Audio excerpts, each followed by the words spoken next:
bien, mes amis, notre vie, nous avons un jour été mis sur la ligne de départ. Nous ne sommes pas venus là par hasard, nous sommes le fruit du désir de ceux qui nous ont précédés. Surtout, nous sommes le fruit du désir de Dieu. Nous voilà sur la ligne de départ, et je vous assure qu'il y a un moteur à l'intérieur. Nous avons tous un moteur. Le moteur, c'est nos désirs. Quelqu'un qui n'a plus de désir, c'est quelqu'un qui est en dépression. Le dépressif, il n'a plus envie de rien. Il n'a plus de désir. Et c'est terrible. Parce qu'il arrive dans un immobilisme. C'est comme si la vie s'arrêtait. Donc on a besoin de désir. Indispensable. Alors, il faut donc un pilote. Et le pilote, c'est notre volonté libre que le Seigneur nous a donnée. L'Église, dans sa sagesse, va nous apprendre à réorienter notre désir.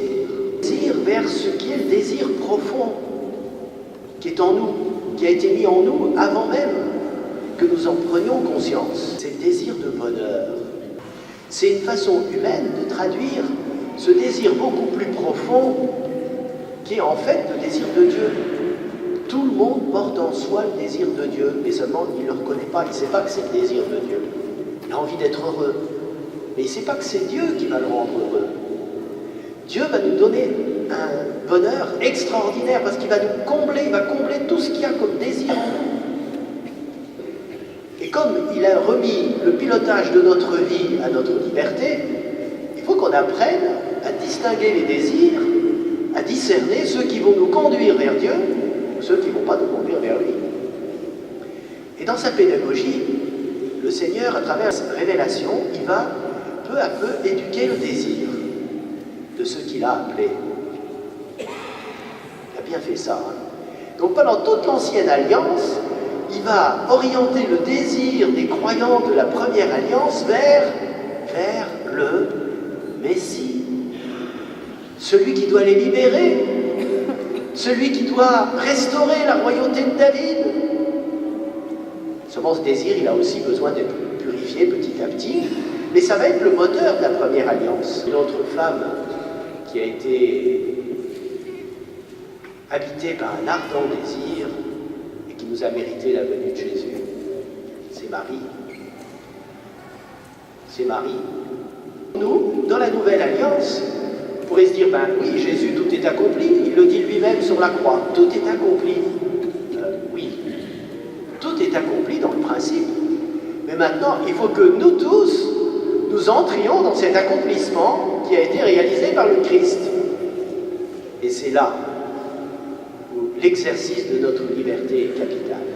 Et c'est là où l'Église nous montre le chemin, elle nous dit, voilà ce que vous devez désirer, le retour du Christ. Et je voudrais finir en vous donnant quelques conseils. Nous entrons dans le temps de l'Avent. Vous savez ce qu'on va faire pendant notre temps de l'Avent? On va purifier et trier nos désirs. Pour que nos désirs particuliers soient tous orientés vers le grand désir que l'Église nous demande d'avoir, le retour du Christ. Donc voilà, je vous donne quelques exemples pour vous aider à trier. Qu'est-ce qu'on a dans notre cœur?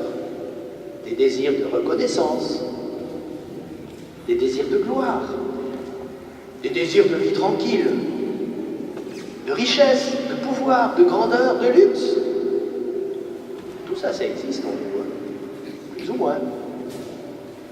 Des désirs de changer de vie, changer d'école, changer de parcours universitaire, changer de femme, changer de mari, changer de métier, changer de voiture, changer de maison, etc. Il y en a des désirs dans notre vie. Il peut y avoir des désirs d'aimer aussi, des désirs de se donner, de se rendre utile. Ça existe beaucoup chez les jeunes. Désir de voir la paix émerger. Ah, celui-là, j'espère qu'on l'a tous. Désir que la vie soit respectée, de son début jusqu'à sa fin, naturelle. Désir d'unité, désir de sainteté, peut-être désir du ciel pour certains. Voilà quelques désirs qui peuvent être en nous. pourrait encore en trouver beaucoup d'autres. Hein. Eh bien, au cours de notre temps de l'Avent, voilà le programme que je vous propose. Faisons la liste des désirs qu'on a dans notre cœur et apprenons à les trier. Alors je vous souhaite à tous un excellent temps de l'Avent, un bon travail de tri dans vos désirs pour que le Seigneur, lorsqu'il arrive à Noël, que nous allons célébrer sa venue, puisse trouver dans notre cœur suffisamment de place pour s'y installer.